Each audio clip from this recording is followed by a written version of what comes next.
Is there an island of trash in the middle of the ocean that astronauts can see from space?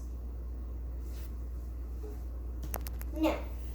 The Great Pacific Garbage Patch is not an island. It is an area where the largest plastic and fish and debris floats near the surface, but the countless microplastics are suspended in the water underneath.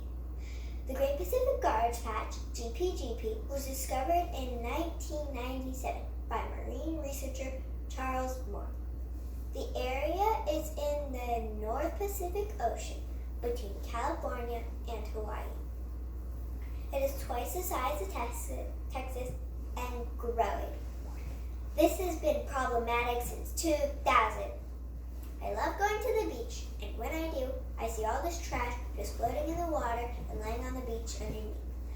I only see some people with trash bags cleaning up, and I think about the stuff in the water and how it affects animals.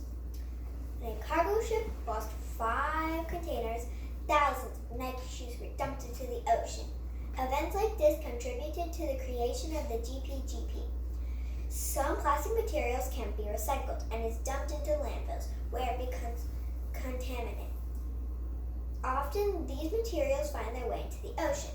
Scientists have been collecting and studying trash in our oceans for a long time, but they can't make it any smaller. Animals die from this refuge. Fish eat the plastic and get sick or die from it. As much as 25% of fish in California markets contain microplastics in their stomachs. A recent study says half of the world's sea turtles ate plastic.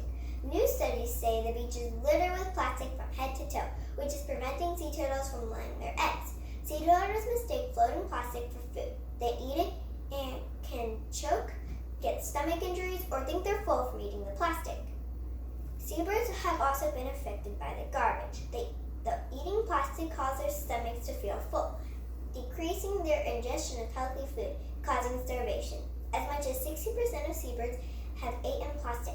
This number is expected to rise to 99 by 2050. Seals and sea lions get tangled in plastic fishing furries such as fishing nets and packing bands. Mock seals and stellar sea lions become endangered from plastic pollution. This plastic is going into pup nurseries, which is causing baby seals to play and live in trash. Dead whales have been found with bellies full of plastic. People are a part of the contaminated food chain too. Fishermen catch and sell their catch. Consumers eat the fish and as a result, ingest microplastics. Researchers have found that ingested microplastics can release a dangerous chemical that can weaken your immune system, stunt growth, and reproduction, or even cause liver damage. So when you're at the store and going to buy Coca-Cola, think about the seals, sea turtles, fish, seabirds, and us. We are part of the deadly food chain, and we made it deadly. Overall, we are the ones dying too, because we put the plastic in the ocean and we are losing food. So clean the ocean or reduce, reuse, and recycle. Thank you.